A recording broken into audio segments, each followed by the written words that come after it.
Hello students, welcome to my channel free online study by RRAB। तो आज हम class 11th जो है एकक है, इसका नाम है गुणधर्म आवर्त है तत्वों का वर्गीकरण। ठीक है, तो इसका हम प्रश्न 5 देखेंगे। ठीक है, तो हमारा जो क्वेश्चन है, मेंडलीव की आवर्त सारणी की उपयोगिता समझाइए। और इसी को यदि इस प्रकार भी पूछा जा सकता है कि मेंडलीव की आवर्त सारणी की विशेषता या महत्व लिखिए। ठीक है, तो मतलब इसके क्या क्या विशेषता रहें। ठीक है, तो जो है उत्तर हम देखेंगे। मेंडलीव की आवर्त सारणी की प्रमुख विशेषताएं निम्नवत हैं। तो इस प्रकार से आप स्टैंडर्ड तरीके से लिख सकते हैं नोट्स में और एग्ज़ाम देते समय। ठीक है, तो हम इसमें कुल 4 पॉइंट देखेंगे। ठीक है, तो पहला है हमारा, इसको हम समझेंगे। ठीक है, तो पहले पढ़ लेते हैं और फिर समझते हैं। न तत्व की खोज में सहायक। तो मेंडलीव ने जो अपनी आवर्त सारणी बनाई थी, ठीक है, तो उसमें कुछ तत्वों के लिए खाली स्थान उन्होंने छोड़ दिया था। उस समय जो है, उस टाइम पर कुछ तत्व ज्ञात नहीं हुए थे। ठीक है, इसको हम एग्जाम्पल के समय जो है एग्जाम्पल के द्वारा समझा देते हैं। अभी उन तत्वों की भविष्यवाणियाँ भी की थी, मतलब कि उन्होंने बताया था कि इस प्रकार गुण होंगे उन तत्वों के जो इनके बीच में आएंगे, तो उन तत्वों के गुण उसी प्रकार पाए गए। फिर खोज होने के बाद, तो खोज उन्होंने जो तत्व बता मतलब कि फैक्ट बताया कि जो कि किस प्रकार से जो बीच में तत्व आएगा उसके किस प्रकार गुण होंगे, तो उसी प्रकार गुण पाए गए। तो उसी के आधार पर खोज हुई। तो यह क्या हुआ, खोज में सहायक हुआ आवर्त नियम।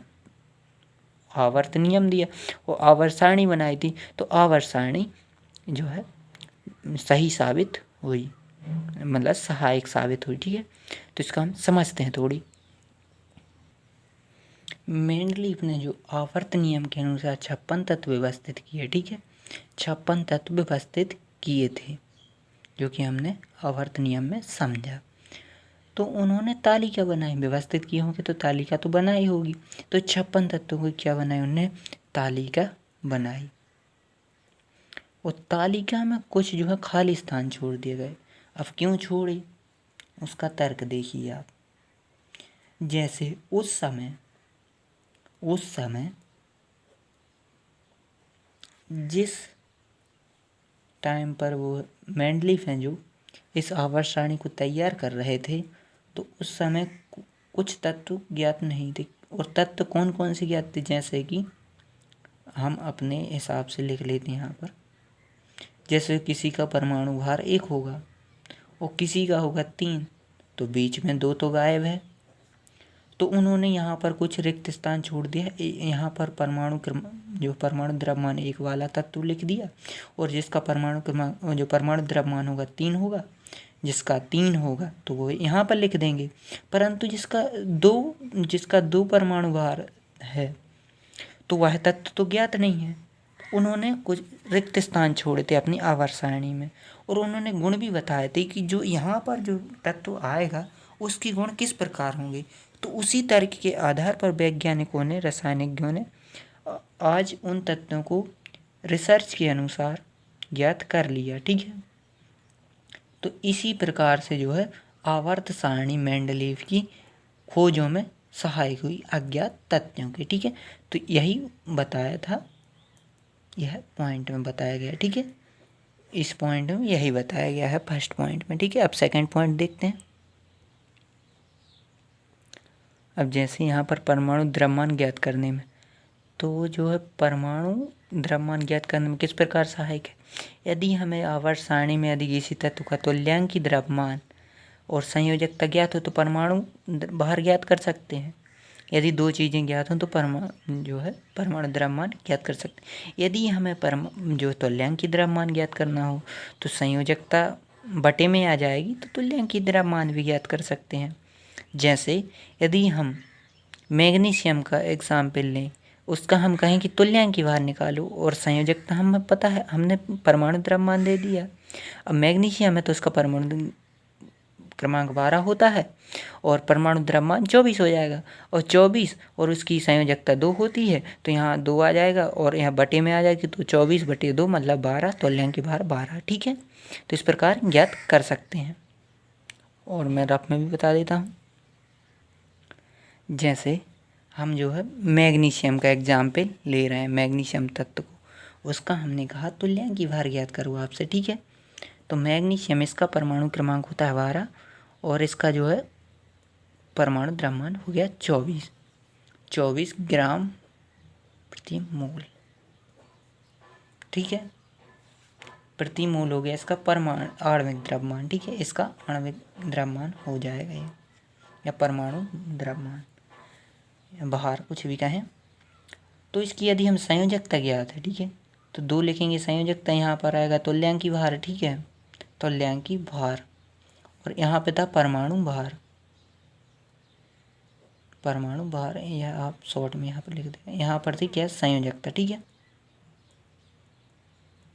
संयोजकता, ठीक है।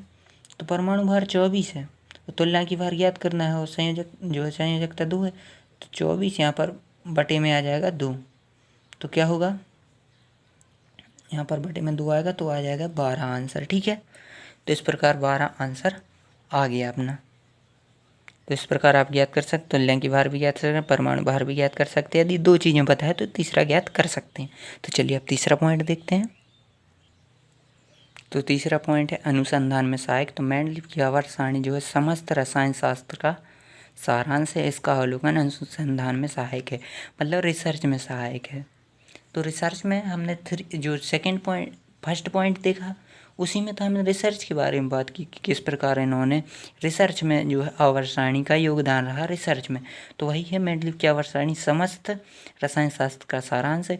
यदि जो है तत्वों की खोज नहीं होती तो रसायन किस प्रकार बनी होती, रसायन किस पर बेस्ड है, तथ्यों पर, ठीक है।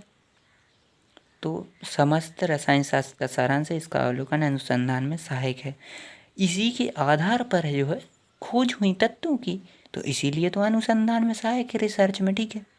और चलिए हम चौथा पॉइंट देखते हैं। यहाँ पर चौथा पॉइंट है संदिग्ध परमाणु भारों को ठीक करने में, जैसे बेरिलियम, ठीक है, पहले बेरिलियम को माना जाता था, जब नियम दिया उसके पहले माना जाता था, ठीक है। बेरिलियम का तुल्यांकी भार 4.5 है, यदि संयोजकता 3 मानकर, संयोजकता 3 तो होती नहीं है, उसकी 2 होती है।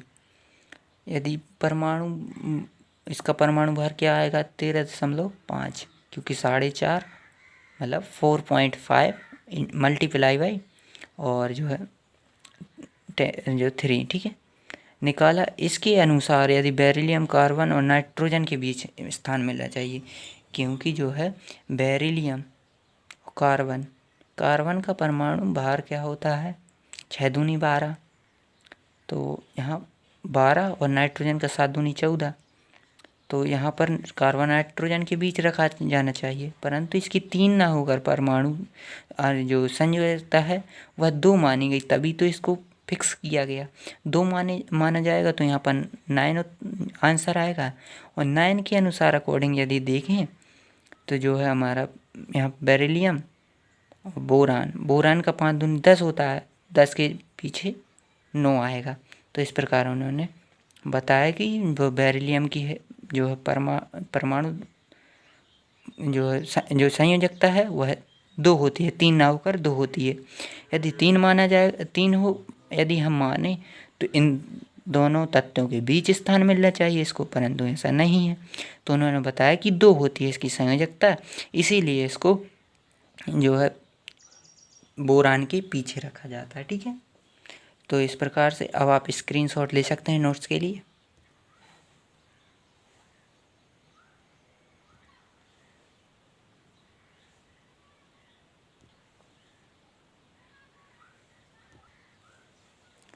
Thanks for watching, thank you, जय हिंद, जय भारत।